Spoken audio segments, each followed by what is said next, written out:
reborn. Now, what that initially meant to me was that when you were born, you were going to be a leader or you weren't going to be a leader.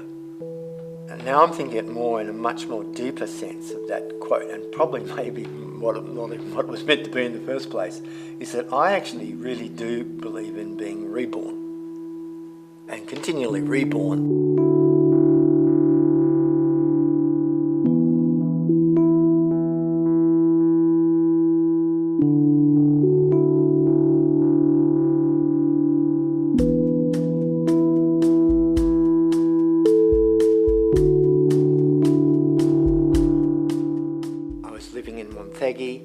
I was teaching students. I saw a need that I was part of. These students were only really probably 3 or 4 years older than I was, so a lot of their needs were my needs too. And so I suppose I had enough initiative to draw those people together and then took on that leadership role. And then I was being pushed along by the needs of that group of people or by the needs of that community. So in a sense, that educated me up more than, oh, I must learn this, I must learn that. The reality of the situation demanded my training in a way. One of the things that I really have tried to incorporate into my leadership style is this notion of stewardship. So what you have to appreciate is when you're put in a position of leadership, many people think that they've earned this right for leadership. As a result, it's theirs. And I think in many situations that's exactly wrong. I mean, it could be further from the truth. Leadership oftentimes is you are granted leadership by others. So the collective has come and said, we would like you to lead in this particular role. They have given you the authority to do that. And as a result, they've given you resources to make decisions on their behalf. In that sense, you are a steward. A steward's role is to think about how can I use the resources of the community that I was granted for the best purposes of that community. The first thing I think about with leadership is bravery, actually, and sort of have the knowledge of yourself and of what you believe in and what is important to you, and being able to communicate that to other people, and not being concerned about the different layers of perceived authority that goes with that. And that can be a really difficult thing in a very highly structured environment like a local government, because there are very clear kind of hierarchies that you need to navigate your way through.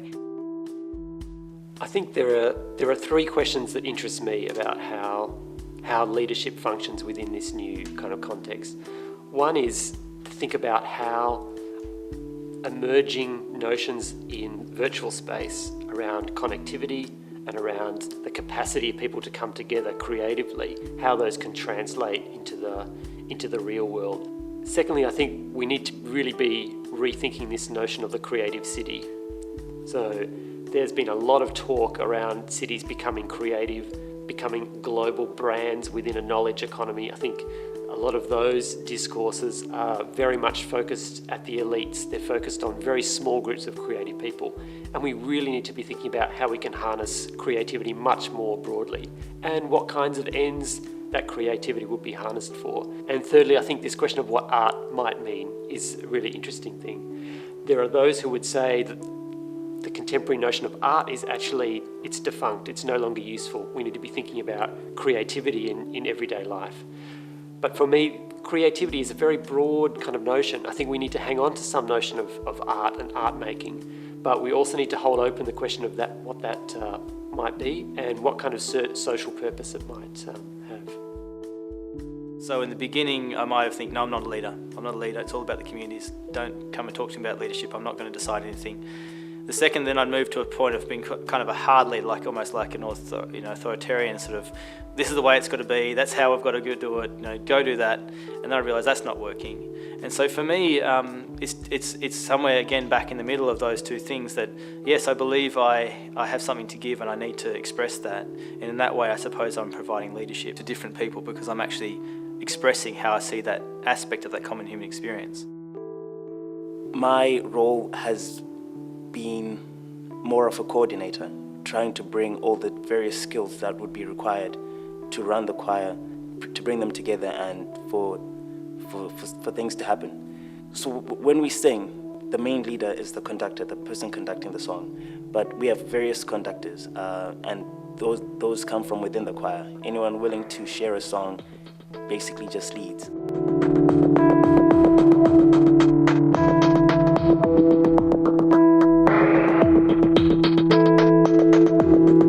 The community leader's job, first and foremost, is to appreciate what are all the interests at bear.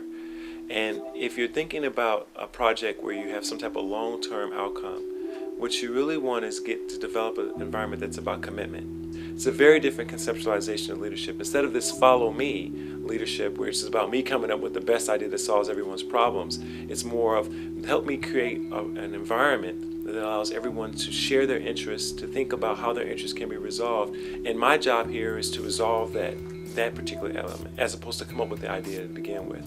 I feel community leaders come from bottom up, not top down. So in other words, you are actually part of a community, you're part of some group of people, and from that you naturally emerge within a leadership role.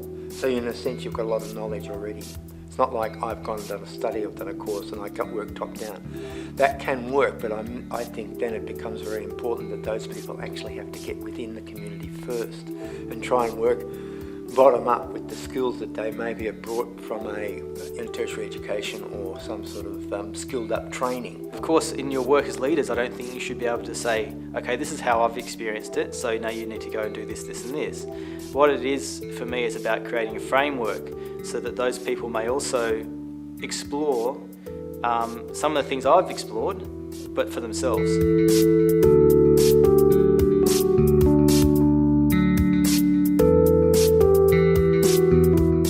One of the things that a community leader must be comfortable doing is having some sense of being adaptable.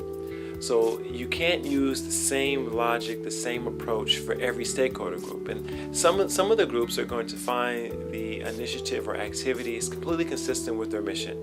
For them, it's about consultation, it's about collaboration. You're allowing them to share their ideas, share their passions.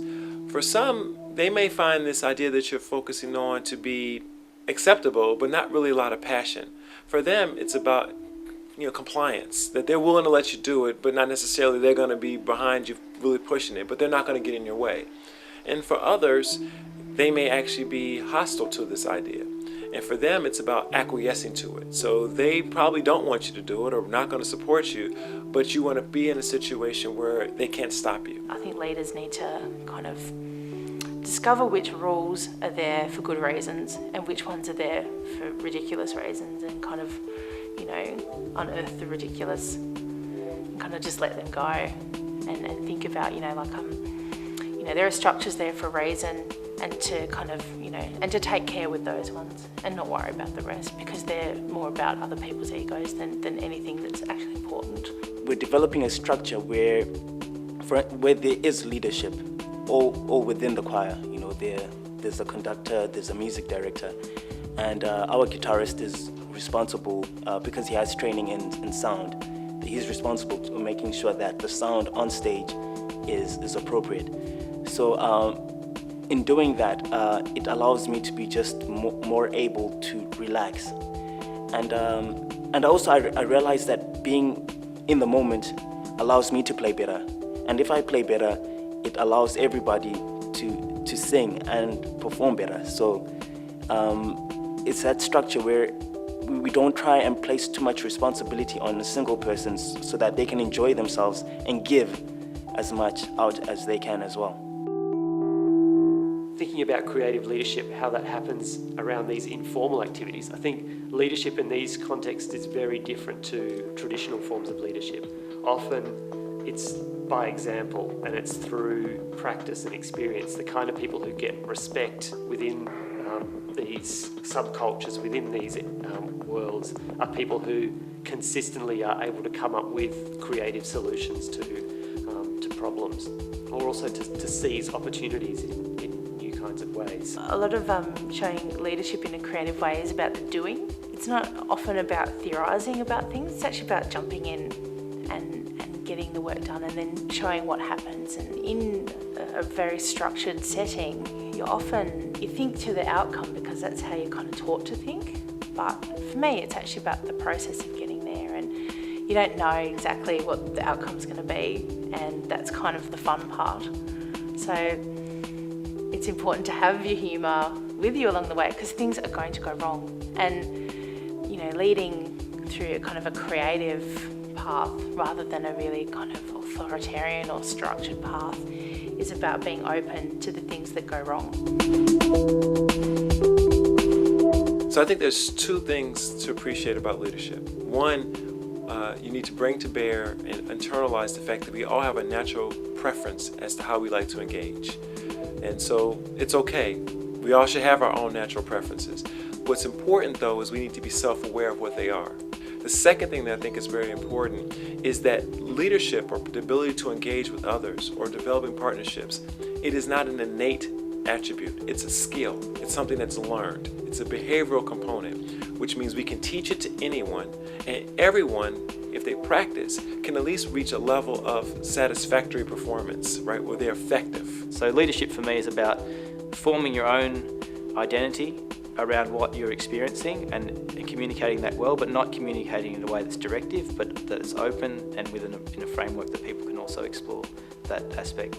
It's nearly a form of meditation in a way. It's like a meditative way of incubating the situation, and then, in a sense, allowing it to give you the initiatives of what actually actions to take within that group of people, and especially within cultures, because I'm working a lot in post-colonial situations where, and I'm not just doing it because I don't want to be the white guy stepping in and taking initiative, because in some ways I have some real skills to offer and they really want them, but I'm taking my time to really place those within the context and let the situation push me forward into that more than me jumping in and assuming that role. And I think a community leader has to adopt, internalize that approach, that it's not about doing the optimal thing. It's about doing the thing which that community sees as legitimate from their perspective. And their perspective may grow, but it may not grow. And you have to internalize that. And oftentimes, if you're an outsider coming into a community, you don't understand or appreciate the things that are legitimate or appropriate. You want to sort of project your own ideas around legitimacy or appropriateness, or even goals. What is success? A lot of the work of the leader will be in connecting up people and having an overview of where the resources lie and thinking about how to feed the hive of bees rather than look after individual bees. That will be a key focus of the leader. What I've found in myself is that my particular skill in leading is about recognising other people's skills, and putting those things together and sort of seeing the connections in things. One of the things that you want to do as a leader is actually think consciously about your network ties. That it doesn't have to just be happenstance. That, part of developing this coalition of individuals is having developed these relationships prior to you actually calling upon them. And, you would want to think about, well, are you spending enough time with these various community leaders to actually appreciate what their values are, what their interests are, but also, them getting some comfort level around what you're doing. I suppose it's as people mature, they're more comfortable with understanding what they don't know or exploring what they don't know. So when I was younger, I would like to have an answer for everything. Whereas now I trust myself to know I don't know the answer to everything. And so when I show that vulnerability, I believe that people, through vulnerability, that's what causes relationships. So I'm a human being like everyone else. I have an aspect, I have a view of how things are, but maybe not the right view, or definitely not the right view in every situation. And so the trust in myself of opening up and being vulnerable in that situation, I think, causes people to share that empathy with me about those issues. And then people will then engage with me on those issues, and then we can find a common solution. To be a good leader, I think you need to be sure of what's important, and that comes from a lot of experiences that you've had, and they kind of, they roll in together, and you kind of, at a certain point in your life, you get a picture of what you need to fight for and what you need to let go. And I guess principles are about deciding what's important to fight for. A leader's job is to prioritize. And I think it's important to appreciate that maybe you can't accomplish all goals simultaneously, but that does not necessarily mean that you can't accomplish all goals sequentially. The creative leadership is interesting because part of the creativity is about making art, making objects, But there's also a broader creativity at work that's about process and about constructing groups of people, curating groups of people, framing activities in certain ways. And as an artistic leader coming into that situation where someone's saying, what would you do? You just have to see what exists already and be sensitive to what exists and what seems to hold meaning for those people. And in a sense, don't push my own idea, my own, what I feel gives me meaning, but what gives them meaning. On stage, I'm not the leader. I'm definitely not. The main people on stage is the person conducting the song and the music director. And I would like the choir to be able to perform without me. And should anything, God forbid, happen to me, I would like the choir to be able to move on. And I want it to be something that goes on for a very long time. Trust in each other is about that vulnerability in each other, allowing. But of course, that doesn't come overnight. That's what that first stage in development and practice is about, creating relationships and understanding of each other. And so over time, people can then see, okay, we can just be humans with each other. We can open up to our vulnerabilities, what we think we're good at, what we think we're bad at, the mistakes we've made, the successes we've had. We oftentimes don't like to do the latter. We fear that this is perhaps going to put us in a bad light. But the most effective leaders are the ones that are very comfortable being multifaceted in the way in which they deliver information and also the way in which they bring people together. Some of the ways that I've been working as a leader, I guess, is to kind of influence the influencers and kind of think about who are the people that will make the decisions, that will filter down, and how can I speak to them, and how can I get them to think a little bit differently about what they're doing. Given that a lot of creative activity is informal and happens in leftover spaces and is unplanned, sometimes the best thing that leaders of the city can do is to let those things happen, to not try and over-plan or not try and indulge those spaces too much, not try and push where things will happen, but allow things to emerge in certain places. What you are able to do is to work out what action is needed within a particular moment. That, in a sense, is going to create the most energy in yourself and people around you. Sometimes that will mean I actually have to make a strong decision now to keep this energy going. Sometimes I have to step back and let them run. So in a sense, leaders really have to learn how to manage their own energy and energy around them. And also, I think sometimes to learn that there's actually different ways to actually work.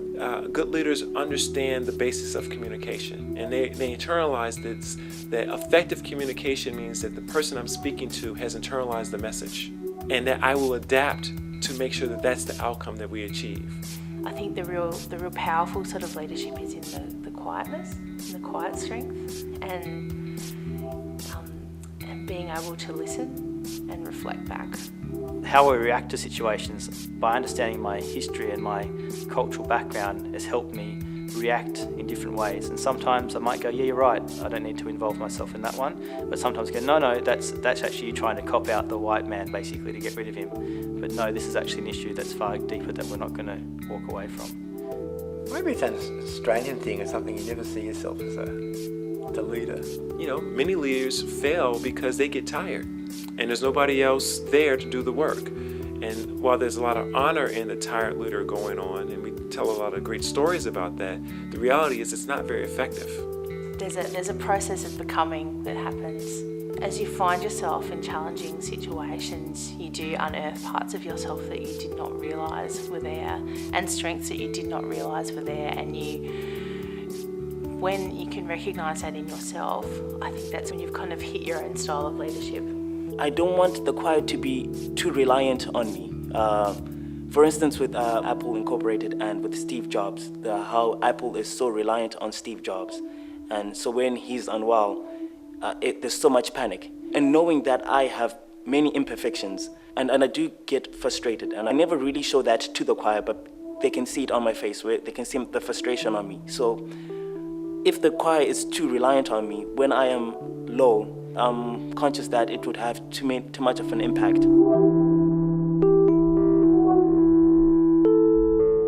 What does interest me is thinking about global conversations, thinking about how we can step out of our immediate circumstance and connect to other people around the world. As an academic, you think that you're discovering new things, and eventually you come across the fact that a lot of the things that we're encountering, a lot of the challenges that are before us, have been confronted by other people in other contexts already. So a lot of the challenge today for an academic, whether it's this year or the next 20 years, is connecting up with other people who are doing similar kinds of thinking. I probably don't see every leader in every community being perfect, and that's good, because again, it's about that vulnerability. But for those leaders I look up to, and if it's a community setting or even global setting, it's about that humility that people have, that they don't come across as being as having all the answers, but they know what they believe in, but they're willing to accept that they don't understand everything. If you love somebody, you won't steal from them, and you won't cheat and all that. And then people can just give more and more, be more honest and all that. And that's something that I would like to foster within the choir, is that there's just so much love. And the choir also has taught me, how to love. Good leaders are able to understand the, good or bad, right, wrong, effective and ineffective. And great leaders can understand that, but they're very good and very savvy at being able to deliver feedback to individuals that are relevant to express where they are on that continuum. The world that we're currently in tries to rush people through decisions, and a truthful kind of way of leading is to allow the decisions to make themselves in a lot of ways, because they will come eventually. Once you can interrogate and you get the meaning part of things, then the right decision comes, and you actually don't need to be scared at all, because the truth is the easiest thing in the end. You can make so much impact in so many diverse ways, but I feel that within policy, I could make the biggest change. But at the same time, I don't want to be just a bureaucrat. I want to be a leader, and also to be out there in the field. And like for instance with the choir, I want to be always there every step of the way with everything. My teacher in Bali was beautiful. He used to say, "You're the centre of the universe." He says, "But so am I." And then he says, "We're all the centre of the universe, but we're all joined because we're all like mountain peaks that all have our own individual beauty, but we're all connected underneath into one mass of a mountain range."